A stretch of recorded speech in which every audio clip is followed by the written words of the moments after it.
Hi everyone, welcome back to the channel. I'm Jake, this is Nadia, the doggies are hanging out downstairs, and today we are talking about Megalopolis. I went into this movie having a lot of context, knowing stuff that's going on, a lot of controversy around this movie. I'm deep in the weeds with this. However, you have no idea about any of the stories, any of how or why this movie was made, and I'm so interested to see and to hear our differing opinions based on someone who has too much context and someone who has no context. So, What did you think of Francis Ford Coppola's Megalopolis? Well, it's just interesting because I didn't even know like what kind of genre this movie was. I'm like, is it sci-fi? Is this what I was asking you right before? Because I had a busy week, I didn't really have a chance to kind of see. He was like, that's perfect that you don't know anything. Don't look it up. Don't I want you to be as ignorant as possible. So as ignorant as possible when we watch the film, and I don't know how to feel about it. All right.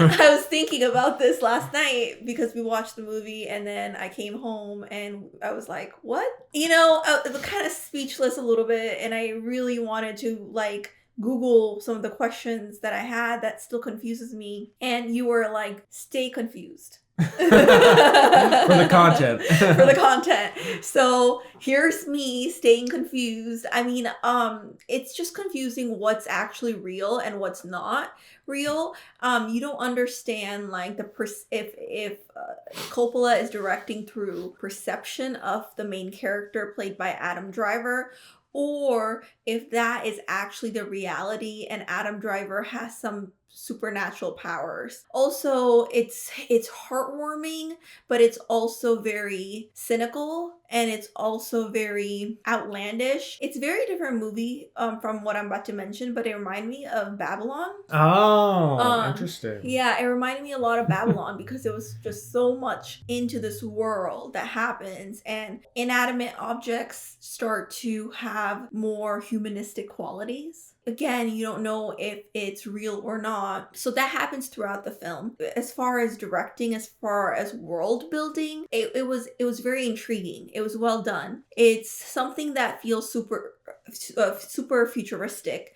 and it is.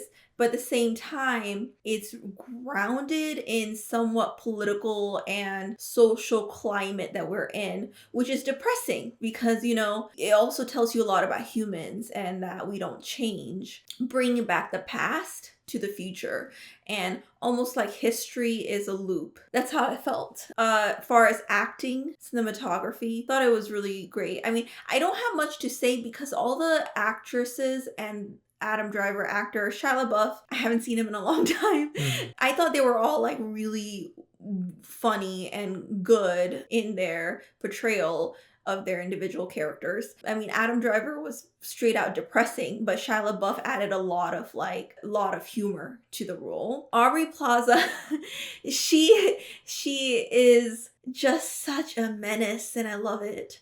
Oh my gosh. Her character's name is Wow Platinum. Yeah, and it's just I really like her. I thought what was really great about this film was that one character made up what the other character was lacking just in their personality. And this is another weird comparison, this is completely far off, but when you look at shows like Friends, and you have these best friends, they all have different characters that kind of complement each other. And if one character was taken out, then it would be really not the same chemistry between them.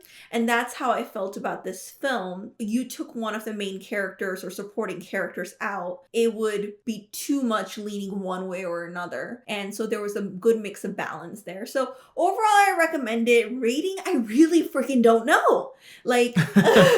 What to rate this film. I'm so confused because, I'll get into spoilers about what I'm confused about, but because I'm confused about those things, I'm like, does that mean it's a well-made movie? Did it actually give me what is the message? And did I get it? Because I'm confused about some of the events that happen. Ignoring all of that, I'll give you a range of rating. Mm-hmm. Somewhere between 5 and 7. Okay. I wonder if this is one of those films where it's lower once I watch it, which again, I just watched it last night, but then as time goes by, I start to appreciate it, because that's what happened with Babylon. I didn't think too highly of it when I first watched it, but now I appreciate it a lot more. I appreciate like all the work that went into it, everything else that went into it, like kind of the message. And I wonder if that's gonna happen. Am I gonna get enlightened eventually? So that's my non-spoiler thoughts. What did you think since you know so much about the background that I don't know? Well, before I share all of my thoughts, Yeah. I do want to mention that this is directed, produced, and self-financed by Francis Ford Coppola, director of The Godfather and Apocalypse Now and The Conversation and a lot of great films. You've never seen The Godfather. No. And I don't think you've seen any Francis Ford Coppola films. I I think you've seen Dracula. have seen Dracula, Okay. yeah. In the 21st century, I would say all of Francis Ford Coppola's films have been generally experimental, very personal, and so unlike his 70s work, which is considered his best stuff, which is, except for Apocalypse Now, is very grounded and pretty realistic. But his stuff like Twixt and Tetro in the 21st century has been very weird. So I kind of expected that his passion project, Megalopolis, would be similarly experimental and weird. And it did not disappoint at all. It is extremely bizarre, almost hard to classify or consider as like a traditional movie. And I think so much of what is breaking my critical comprehension here and my ability to know how I feel about it is that it isn't trying to be a traditional movie. So a lot of me going like, was that bad or was that just trying to be that way on purpose? Right. Because there are things where I go, yeah, that was really weird. I don't really love how that looked or how that turned out, but maybe that kind of worked in the grand scheme of things. And it doesn't have a traditional like 3-act structure. It has like a narrator that guides us through things. And it's really framed as like a storybook fable. I mean, the thing, it says Megalopolis, a fable. That's what on all the posters and everything. So it's like a fable about society, and we're supposed to be gathering ideas. And the one thing I bumped against the most in this movie was characters speaking didactically about the ideas of the movie. You know, this is an ideas heavy movie where Adam Driver will go on monologues about the future and our purpose and yada, yada, yada. And that stuff is interesting. And I was worried that the movie was going to come to a didactic statement and be like, this is the answer. But I don't think it delivered that. And I was kind of happy about that, dreading the hitting you over the head with the purpose of the movie. But by the end, there's so much stuff going on. There's so much conflicting things and ideas and characters just talking and asking questions that at the end, my impression was, what a strange world we live in.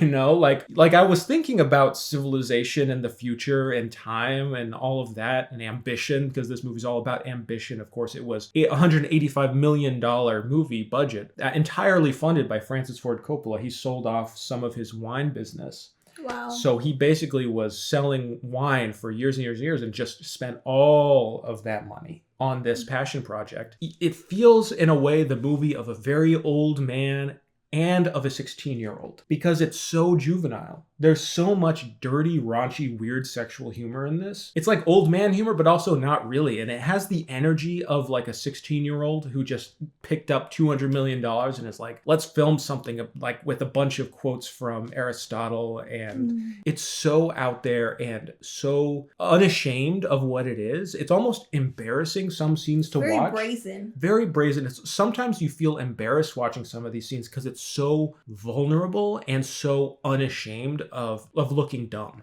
It's like, this is something I do want to mention because this is something that's so talked about that a lot of people have been latching onto. There's a scene in the movie where Adam Driver speaks outside of the movie. So you weren't in the theater in this moment, Went to the bathroom probably. But I had heard about this scene that everyone was talking about, like, oh, there's a scene in the movie where Adam Driver talks to someone on stage, a real person speaking into a microphone, asking him questions. So it's like a 4D, it's like an interactive moment. It's bizarre, and I saw pictures of it from like the Cannes Film Festival and other places of this happening. If you see it like we did at just a plain old Regal cinema, what happens is that the frame gets small. It's like very small, so it looks like it could be staged in our theater if the theater wanted to do that. But I don't think they're hiring people to do that for this movie that's going to make $0. The voices were answered. So it just looked like a press conference. Mm. And you would have never known. You'd be like, okay, I don't know why the frame is just tiny on the screen right now. You would have never known that it was supposed to be an interactive element. Anyways, I just wanted to mention that because that was such a weird thing. There's a lot of experimental techniques going into this. Sometimes it looks like Star Wars Episode 1, very bizarre CGI, and it looks cheap and fake. But also, is that the point? Is it going for that digital aesthetic? Because it's clearly leaning into that. It's like reaching back to, and in a way, this is thematically works for the movie. In a way, it's reaching back to silent movies and a lot of like fades and cross-cutting and montages that are very reminiscent, and like the iris closing shots that are very reminiscent of silent movies, and a lot of digital effects that are very reminiscent of now and of movies of the 2000s, especially early 2000s. It looks beautiful sometimes, and it looks really weird and bad sometimes. Yeah, and that was my point, is that like what is the intention of like what are you trying to deliver through this film? And you just kind of left confounded because you just don't know if you understand. You don't know if it's the convolutedness is the whole point, because it does seem like everything is so brazen and meant to be that way, right? Even when you think something is good or bad, and then so you just walk away like, okay, I think that's exactly what I was supposed to feel. And I think it's exactly what Coppola wanted to make. Yeah. I mean, you look at like one of the greatest filmmakers ever funding this passion project and going just balls to the wall, insane with it. You have to think, like, after all the hoopla, after all of the excitement has died down, I do think people are going to be revisiting this and talking about what a strange, unique movie experience this is. It is so singular that it's hard to feel mad about it in a way. I was trying to consider and compare and contrast this to Horizon, the Kevin Costner film that came out earlier this year, which was similarly very much self-financed. He put, sold his houses to make this movie, to make a very singular thing that he wanted to make. And I hated that. And I was trying to think, like, is there a bias here? Do I just like Coppola's passion project, egomaniacal passion project, because it's Coppola and I like Coppola? And I don't hate Kevin Costner, but I just am not a huge fan of him.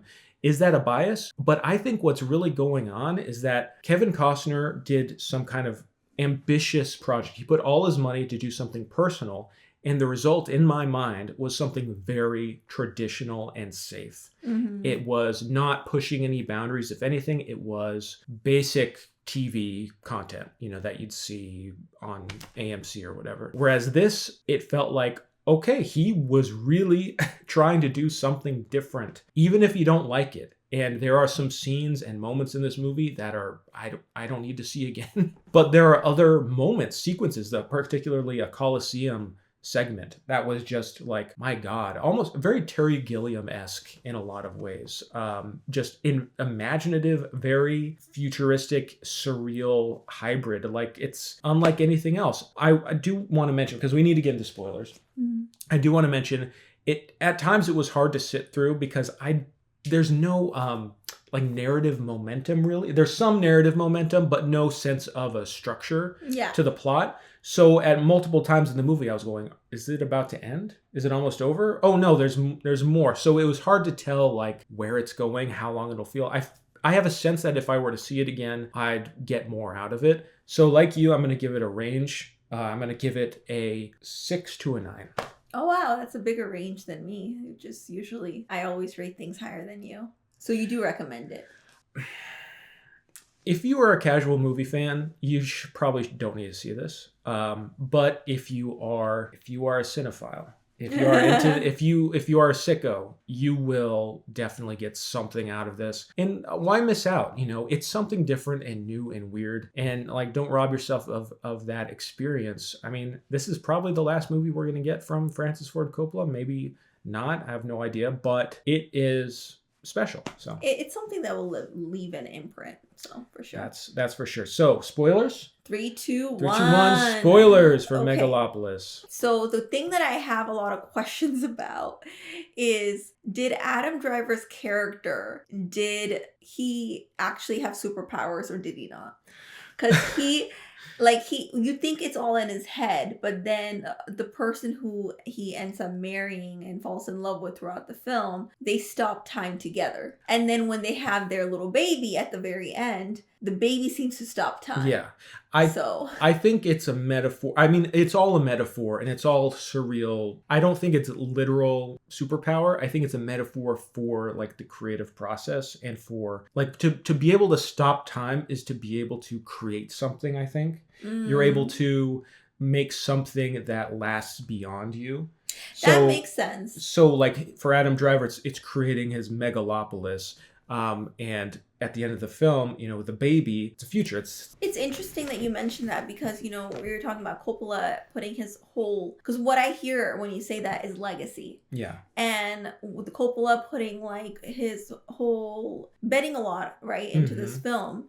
And you were talking about he sold some of his wine business and something more profitable. It's like that's what he's doing. So with the time stopping, jumping, pausing metaphor, it's really makes me feel like Coppola is embodying kind of like his purpose for the film, or Adam Driver is embodying like Coppola's purpose for the film and his character and the storyline in itself. It's really about like what you leave behind. And then the other thing I have to talk about this Aubrey Plaza with Shia LaBeouf, like the whole mommy woo, like the sexual scene that they had. Mommy wow. Oh no, anti-wow. Anti-wow. Yeah. It was just it's so uncomfortable. It's so uncomfortable, but so funny and cringy in the best way possible because it's just really interesting. And you don't really I didn't really see her death being the way that it happened. I thought that's the thing. There's so I thought many... she was going to ruin like Adam Driver's character.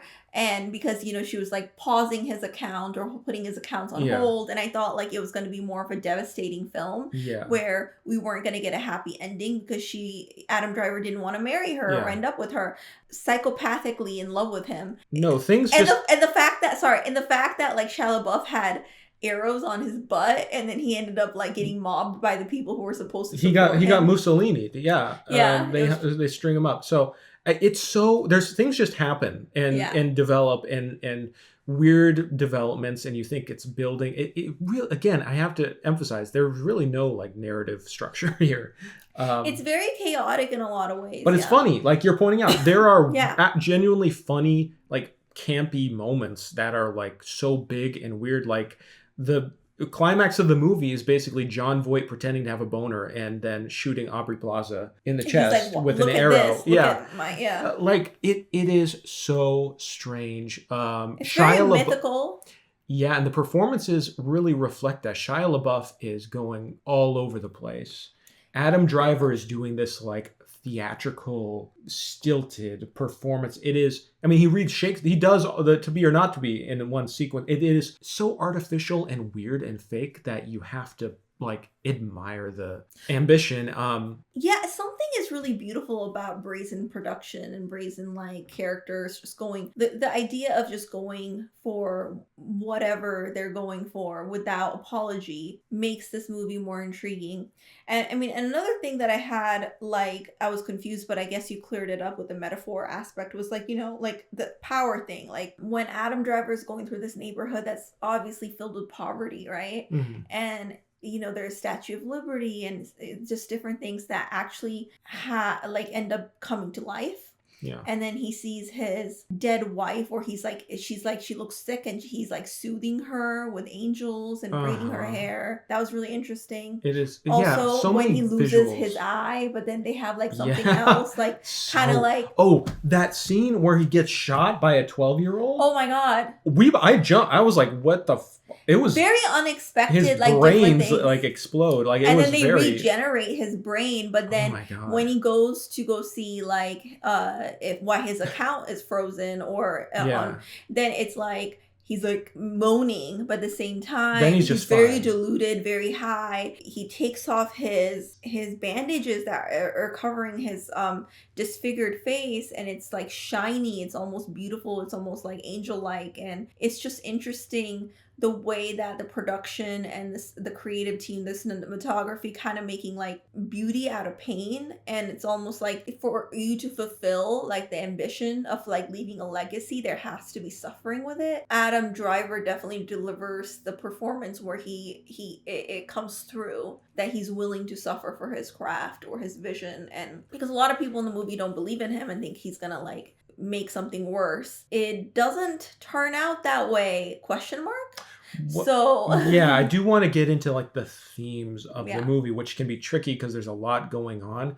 What helped me while I was watching it was trying to separate a political perspective, which I would bring to it normally, from a purely philosophical perspective, which is I think the movie was more leaning into. Mhm. Politically, it's kind of questionable because there's this rivalry between Adam Driver's character and Giancarlo Esposito's character, who's the mayor. So the Mhm. mayor is more practical. We need to focus on the now, but the city's falling apart. Adam Driver's like, we need to think about the future. And he, early in the film, discards other people. He's very cold and aloof and doesn't care about others. He blows up people's houses in order to build his megalopolis. He discovers this thing called the megalon, which is like this magical structure that like regenerates and can last forever. And he's trying to build something out of it, and they don't want him to do that. And in the end of the film, he ends up doing that. But we don't know like what this does, how this works. The megalon, it's just like magic, basically. And in the context of the film, I can imagine people watching this and going, Adam Driver's like an Elon Musk character. He's like he's a businessman, a brilliant businessman who just needs the world to shut up and let him do what he wants because he knows what's best. And you could supplement the megalon for any type of tech, AI, sci-fi, any futuristic tech that any billionaire says this is going to solve our problems. In this world, it does. How? We don't know. It just does. But you could read that metaphor in a kind of a negative way. And does the movie endorse Adam Driver's character fully, or is there a balance that is trying to strike between this idealism of a singular person and the will of the masses? You know, it's raising those questions for sure. I don't think there's a conclusive, like what you were mentioning earlier. It starts out didactic, but then it kind of lets the audience make their own decision. It's not like giving you a straight up message where you come out of the movie with a conclusive thought. You're just kind of left to wander and then kind of form your own opinion, which is the nice thing about the way that it ended. Yeah. It's an interesting one. I would definitely check it out. But yeah, any other thoughts? No. All right. Well, thank you for watching it. Thank you for taking me. And thank you for watching, and have a good one, everyone. Let us know what you thought. Bye. Bye.